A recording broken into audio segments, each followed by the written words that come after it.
Are you able to share some maybe interesting stories about what is it like to live on the ISS? Because here you are, you're docking, you're meeting with Russian fighter pilot, and what is it like to manage your everyday life as a person in space? Well, as you point out, self-care is important. You have to take care of yourself, not just the toilet and brushing teeth and washing up, but eating and drinking and things like that. And when you're so busy, you tend to forget. Um, but my biggest observations of life on the space station were, first of all, there's a Russian segment and there's an American segment, and they're joined. And there's no guard post, by the way. The colors change a little bit from brighter colors to more muted colors. In the U.S. section, it's very sterile, very much like a hospital or a laboratory. It's a very good work environment for some people, most people, who are doing very tasks where they really have to concentrate. When you pass into the Russian segment, everything gets smaller, tighter, and warmer. Mm. The colors are muted, but it's much more homey. Wow, It smells, fascinating. instead of smelling like a lab, it smells like your grandmother's kitchen. And so, because of that, one of the coolest moments of life on the space station is when the whole crew, the international crew, comes together typically for the dinner meal together. And you share food. So the Russians would share their food with us, and they would tell us what they liked and didn't like, and we would share our food with them.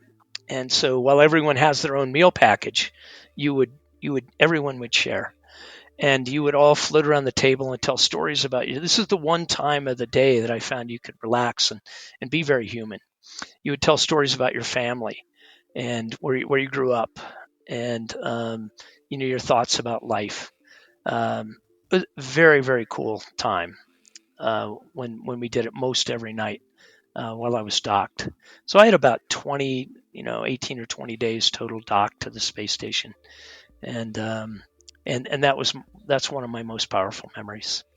That sounds like it. Sounds like it would be very special too, because these are people that they've all had unique experiences in other countries sometimes, and but you kind of get to know them as people, and you're all in that kind of raw living in Yes, space experience, and that would actually break down some of the barriers that would otherwise be there. yeah, and of course sharing begets even more trust. Um, Yeah. so, So, what was your favorite food? ah, you'll never guess. No, you're gonna make me guess. Well, I don't know. I've tried space ice cream, which was kind of a weird styrofoam experience, but I don't know. What do they give to you, or has it improved really? I don't know. Do they?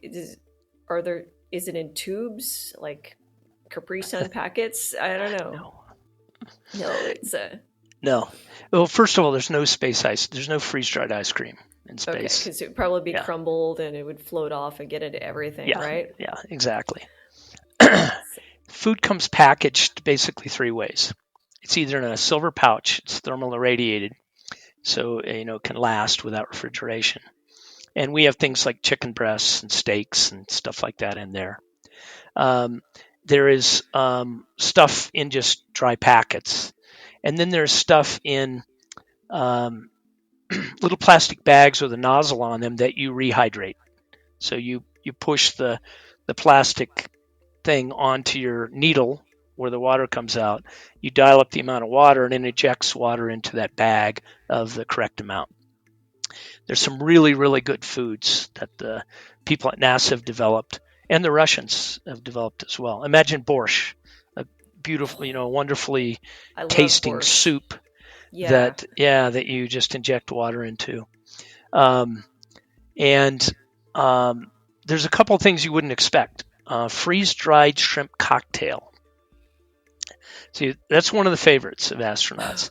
And Really? it turns out that those little shrimp rehydrate with a kind of a little bit of a fresh crunch to them.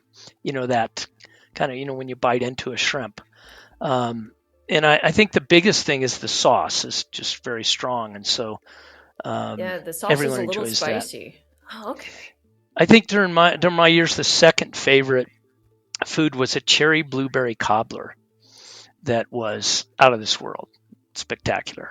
Really? Um, yes, but I my never. favorite food was applesauce, and I'll tell you why. When you go to space, you get a thing called space adaptation syndrome.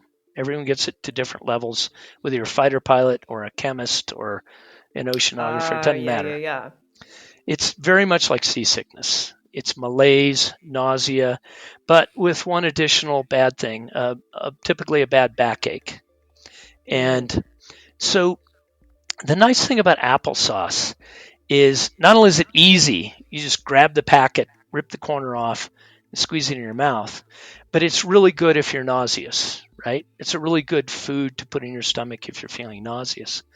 But what you can do with it is before you open it, you can put it in the oven and warm it up and then take it and stick it in the waistband of your pants and it soothes and relaxes your back. So to me, it was the It was a multi-purpose food. right.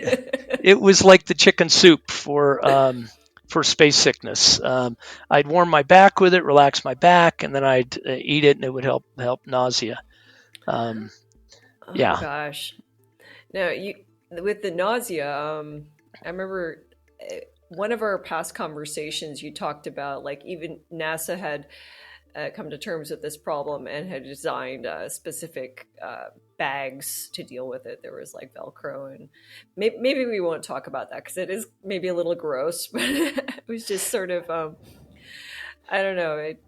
I remember you'd described the problem in some detail before, but didn't talk about the applesauce. So that was it's kind of a nice multi-purpose food Well, solution to that. if you're talking about the bathroom issue, Well, or you were talking about maybe the sickness, the nausea issue. the nausea, Yeah. sickness, and I mean, you don't necessarily want to vomit in a space station because it's gonna, it's gonna get everywhere. So you have to have specifically Yeah. designed uh, bags, tools to deal with this kind of problem. Yeah. It's just a bag with a cloth outside, so you can use it and quickly enclose all of the contents. Um, yes, it's a specially developed bag, but it's Eh, it's pretty much a bag.